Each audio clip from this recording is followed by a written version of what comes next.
it a lot. We've already addressed that. We've already addressed it a lot. When y'all sit down and have Charles Perry Stalker Podcast, this is Cynthia. It's the 13th of August, 2023, Sunday. So what does he say right here? She has this little blurb here. Did he really just say, I don't care what you want, after she said, leave me alone? This is why most women don't feel safe. Mr. Perry pestered me again all day today, so we got more intel. When you contact me, we get more intel. When you pester me, when you take my money, things don't go well for you. You're seeing things happen you've not seen before, your guy said. When you contact me, we always get more intel. When you contact me, we always get more intel. When you make me broke, when you take from me, we always get more intel. All day long, he pestered and pestered and pestered and bothered, just like this guy. Mr. Perry, I don't want you. I don't like you. You turn my stomach. I've said that over and over and over. You're raping me. I'll define how you make me feel. You're raping me. You're rejected. You're told on, rejected, day after day for 10 years. It isn't a week. It isn't a month. It is 10 fucking years. They had a whole damn meeting last night on your mental status being extremely impaired. Very, very bad shape. So, in fact, I typed something up the guy said that you're claiming I have feelings for you. I've made it very clear I do have feelings for you of deep disgust. You turn my stomach, you make me want to throw up. Everybody's so sick of you. I don't think you're understanding that for sure, how sick and tired of you everybody is. Nobody invited you to Oklahoma. I picked up everything I had in a life, like made my child. It's one thing when you're moving, it's different when you have to make your child leave their school, leave their friends, leave their life that they know and feel comfortable in and move and start all over again. We didn't do it once, we did it 2 times so that I would never again have to hear what you think and how you feel and all the nutbag shit you say. And all day long, is this guy a leak? Is that guy a leak? Is it Jim? Is it Al? Is it Judy? Is it Sam? Who the fuck is Sam?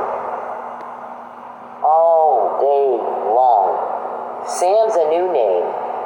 So we got a couple of names. We got Renee, Bruce, and Sam now that Mr. Perry's asking, are they leaking? Parker, if Parker is not Judy Parker, he asked one day, all day long about, is Parker leaking? Is Judy leaking? Sometimes I'll type in my phone, is it Judy? Is it Judy? Is it Quick Trip? Is Judy leaking to Quick Trip? Oh my God. Ask Judy. So, the stuff the horror that I've been subjected to for a decade, because this guy will not leave me alone. I don't like you. I don't want you. It's not a two-way street. You're raping me. You're raping me. I've told you and told you and told you, leave me alone. Butt out of my business. Leave me alone. Butt out of my life. Get the fuck out of my life. I never introduced you to my friends and family. I would never take you around my family. Never introduced you to Oklahoma. So the first question you need to ask, okay, our judge is getting a little irritated with Judy Parker for being factually ignorant and crossing the line on some things. So there's a criminal case building, or I wouldn't have the intel I have. Where is it coming from? First, identify how did I get the Fabian puzzle? Who did that get? It got to me in jail. It's very specific to me. So first question you need to answer for the court, for the record, Mr. Perry, is how did I get that? Who got that to me?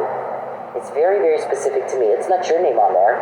It's not, some random name on there. It's not a name. There's certain names that, if you do probability, math, and statistics and all of that stuff, what are the chances that this name would show up on this puzzle with intersecting with the word hope, just like this, with the word me, selfish little butt-in, Perry, button in, it did. All right, this is I'm taping over a tape that I did because Mr. Perry cloned my phone and didn't like what I was saying, so he just shut it off. He did that twice, actually. So he'll get 2, I guess they'll charge him probably twice tonight for tampering with evidence. This is evidence for court. You don't get to get out of my phone. How about that? So this puzzle, they got to me in jail, very specific to me. It didn't come at some random time. It came in jail when you had me illegally detained. Remember, all charges were dismissed and you had threatened that for some time. You've been threatening it again ever since. So we have this. I moved twice to get away from you and have no further contact and no conflict, no drama. I don't like you. You're rejected. You're told on every day. You're a menace. You're raping me. And everybody's so tired of it. Everybody's tired of watching what you're doing to me. You horrify people.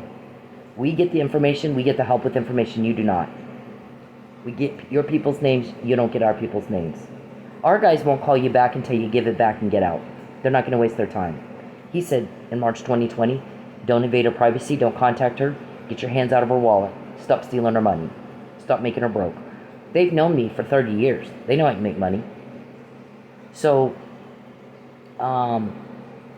you are when he said, respect the law, respect her, or I'll do it for you. I'll gather a bunch of information, a bunch of evidence, a bunch of intelligence.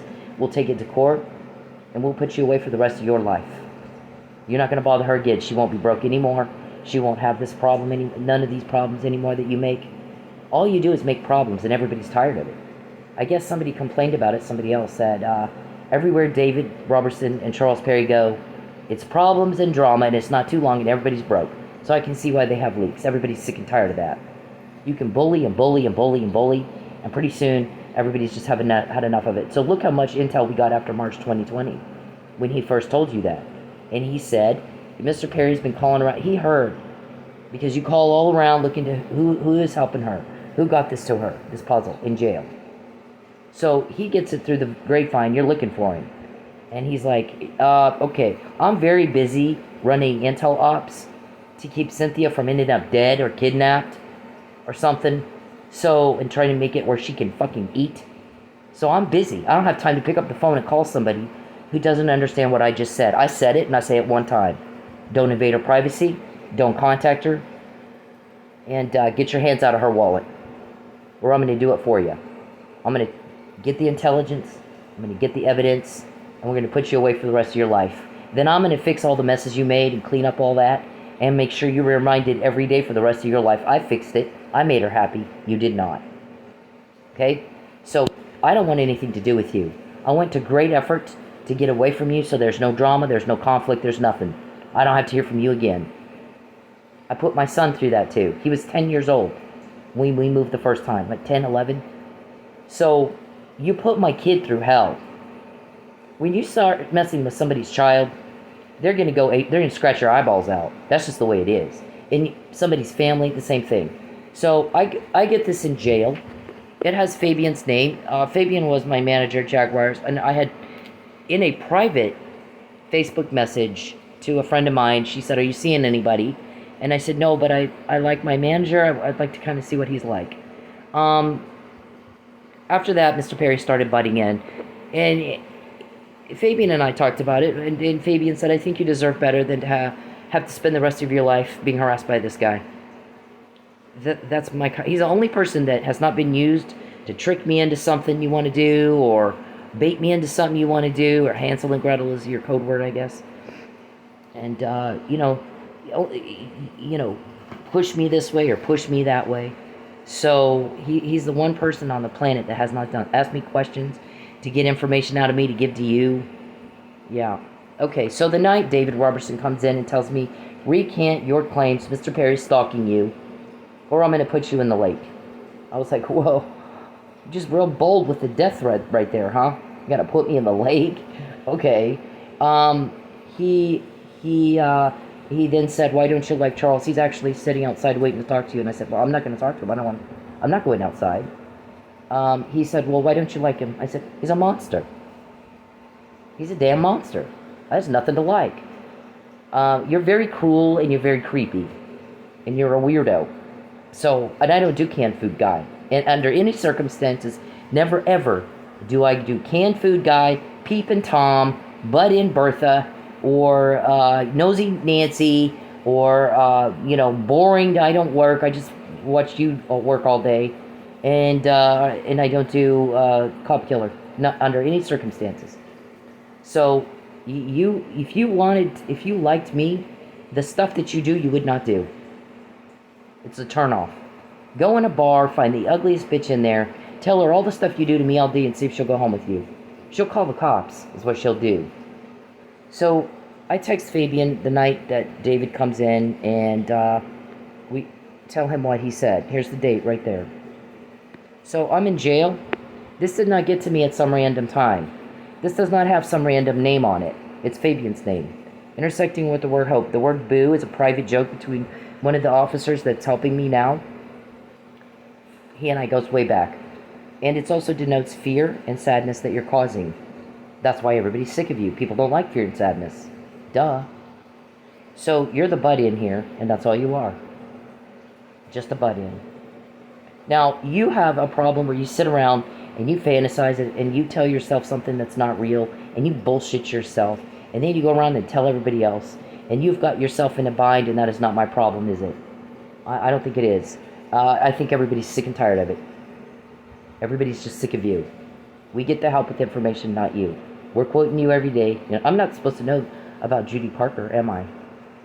So, but I do. I wasn't supposed to know about you sold me. It's really, people need to quit listening to the crap. Really, this is not about a date. This is about, and one of the girls at Lady Godiva's pulled me in the bathroom right after I got out of jail. And she goes, those guys from Texas were in here.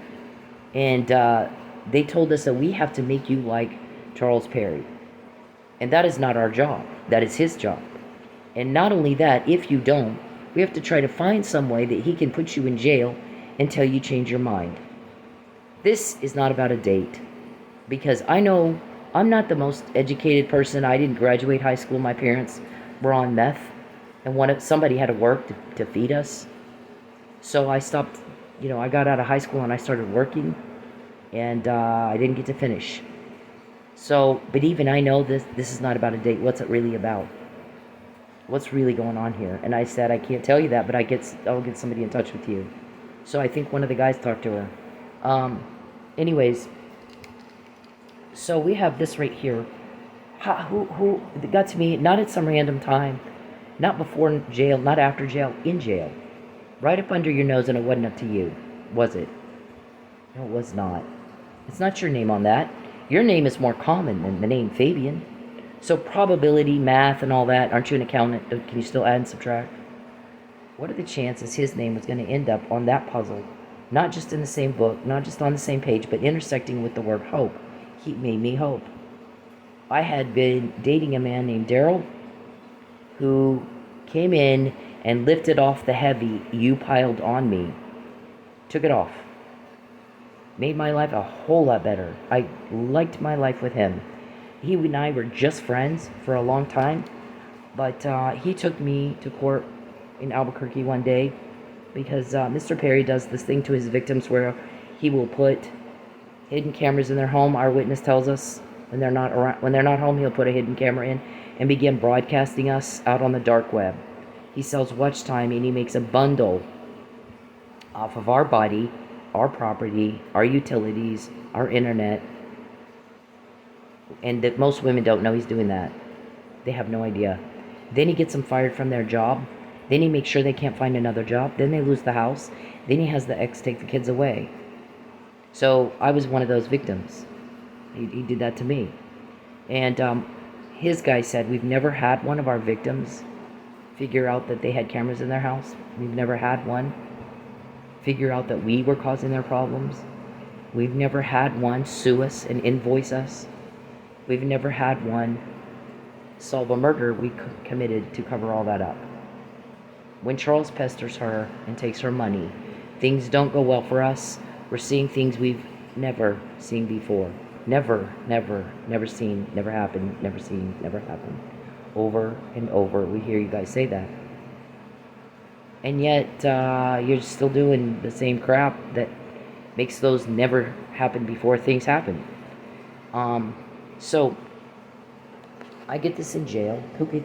First question you need to answer for the court, since you're in court, is who got that to me? How did they get it to me? What else is in that book? You have the book. You stole the book. What else is in it?